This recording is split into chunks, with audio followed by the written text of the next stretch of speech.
জয় রাম, জয় রাম, জয় রাম, জয় রাম। আমাদের সবার প্রাণ গুরু শ্রী শ্রী ঠাকুরের শ্রী চরণে সশ্রদ্ধ প্রণাম জানিয়ে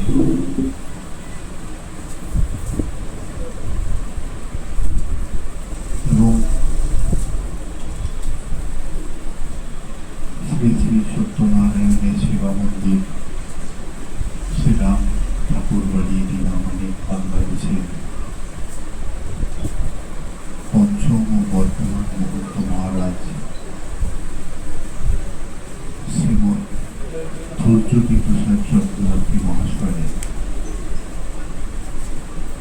যার কাছ থেকে, যার অনুপ্রেরণায় আজকে আমরা সবাই একসাথে এখানে উপস্থিত হয়েছি।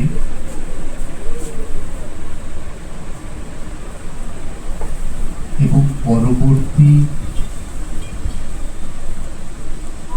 যে আমাদের কার্যক্রম যা রয়েছে, পরবর্তী আমাদের যে কাজগুলি রয়েছে,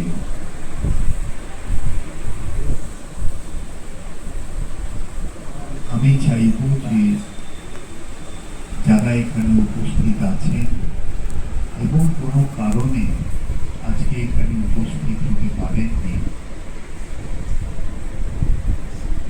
আমি সবার কাছে অনুরোধ এবং আবেদন রাখব,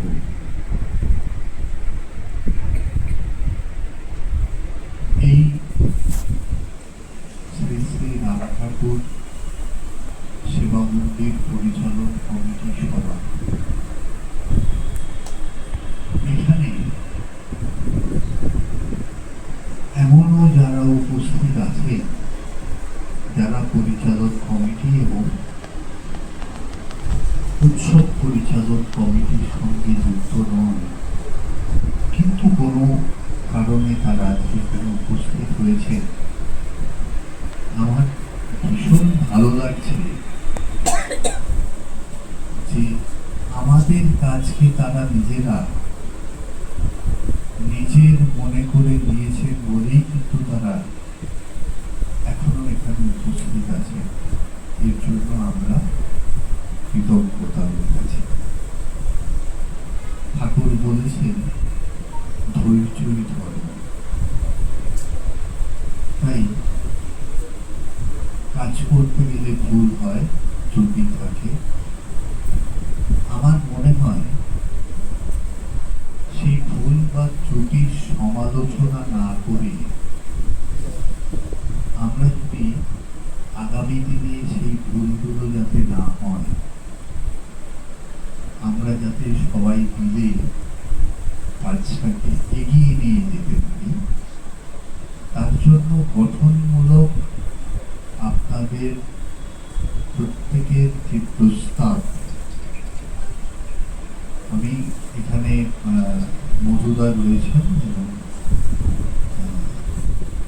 দায়িত্বপ্রাপ্ত যারা রয়েছে, আমি বলবো যে এখানে একটা খাতা এবং কলম রাখতে, যাতে, কারণ প্রত্যেকে তাদের আলোচনা করার সময় পাননি, আমরা সময় পাননি থেকে বড় কথা, আমরা হয়তো সুযোগ করে দিতে পারিনি সময় কম থাকার জন্য।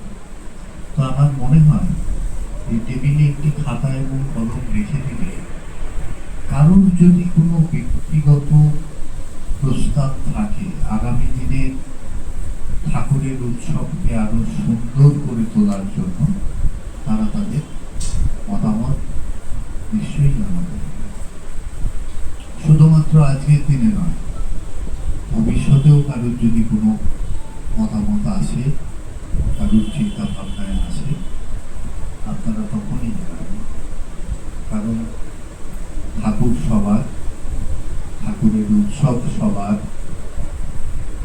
আমরা চাই সবাইকে নিয়ে সর্বাঙ্গীন আনন্দের মধ্যে দিয়ে উৎসব এগিয়ে নিয়ে যাবে।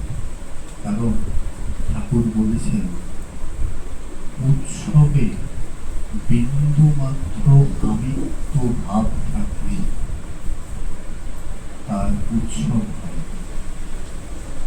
তাই আমরা আমিত্ব ভাব ছেড়ে আমরা সবাই, আমি সবাইকে অনুরোধ করব আপনারা সবাই এগিয়ে আসুন। সবার প্রচেষ্টা এবং সবার সুন্দর সহযোগিতার মধ্যে দিয়ে ঠাকুরের উৎসব শুরু করব। সবার সুস্থ এবং সুন্দর ভবিষ্যৎ প্রার্থনা করি পরম মঙ্গলময় ঠাকুরের কাছে। আমরা সবাই ভালো থাকবো, সবাই সুস্থ থাকবো, সবাই একসাথে থেকে শুধুমাত্র উৎসবের সময় নয়, পারস্পরিক যোগাযোগটা আমরা যাতে সারা বছর নিজেদের মধ্যে রাখতে পারি, তার জন্য যদি কারোর প্রস্তাব থাকে নিশ্চয়ই ঠাকুরের কাছে প্রার্থনা সবাইকে ভালো রেখো, সবকিছু সুন্দর। জয় মা।